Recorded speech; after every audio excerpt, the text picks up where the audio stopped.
मनरेगा बचाने, मजदूर के अधिकार बचाने और गांव-गांव अपनी आवाज बुलंद करने का संकल्प हम लेते हैं। इससे जो गरीब जनता है उनको नुकसान होगा, उनको दर्द पहुंचेगा, उनको कष्ट होगा। मनरेगा से गांधी जी का नाम मिटाने और मजदूर के अधिकार को खैरात में बदलने की हर साजिश का लोकतांत्रिक विरोध करेंगे। मनरेगा सिर्फ एक योजना नहीं थी।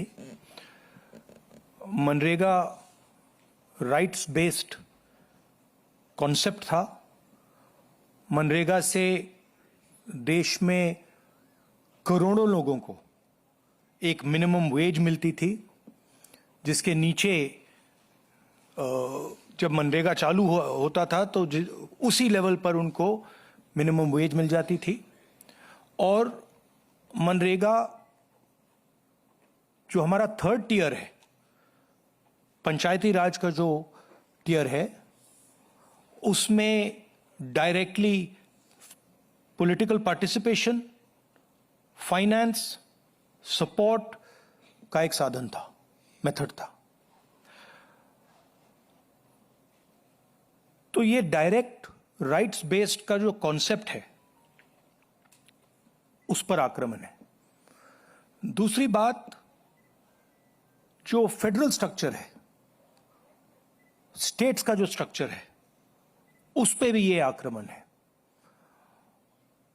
ये जो पैसा लिया जा रहा है, ये स्टेट से छीनकर सेंटर ले रहा है। तो ये concentration of power, concentration of finance है। इससे देश को नुकसान होगा। इससे जो गरीब जनता है उनको नुकसान होगा, उनको दर्द पहुंचेगा, उनको कष्ट होगा। और आखिरी बात, मुझे बताया गया है कि ये decision directly prime minister office से लिया गया है और मंत्री से बिना पूछे, कैबिनेट से बिना पूछे ये डिसीजन लिया गया है। इससे आपको आज की हालत क्या है उसके बारे में पता लगता है कि वन मैन शो चल रहा है और जो भी नरेंद्र मोदी जी करना चाहते हैं वो करते हैं। हम ये भी शपथ लेते हैं कि मनरेगा से गांधी जी का नाम मिटाने और मजदूर के अधिकार को खैरात में बदलने की हर साजिश का लोकतांत्रिक विरोध करेंगे।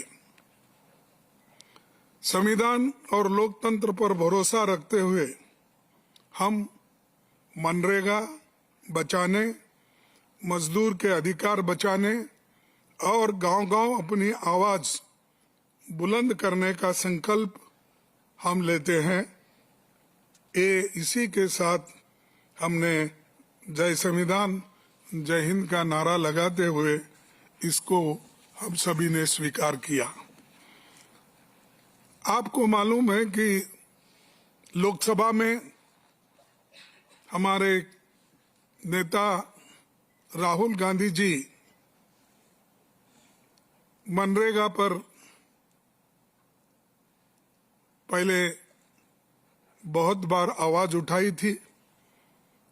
उसके बाद में बाहर भी इस कानून के हिफाजत में हमने कई बार उठाया है, लेकिन एक कानून को वापस, अब नई कानून जो है इसको वापस लेने के लिए हम लड़ते रहेंगे।